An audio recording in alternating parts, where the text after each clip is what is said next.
इतर पक्षातले नेते महायुतीमध्ये येण्यासाठी रांगेत असल्याचं बावनकुळेंनी म्हटलंय। पंतप्रधान नरेंद्र मोदी यांचं वादळ महाराष्ट्रामध्ये येणार असं चंद्रशेखर बावनकुळे यांनी म्हटलंय। निवडणुकीच्या तोंडावर आशा असते त्यामुळे बोलत असतात असा पलटवार यावर जयंत पाटलांनी केलाय।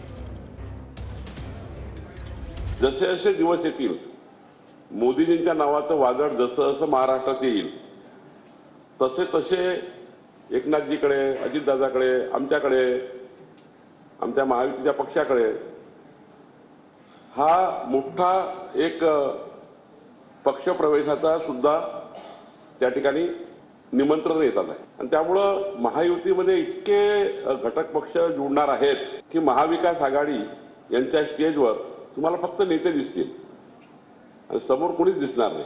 ही स्थिती या महाराष्ट्रामध्ये होणार आहे। निवडणुकीच्या तोंडावर आशा असते लोकांना, त्यामुळं आशेपोटी लोक बोलत असतात।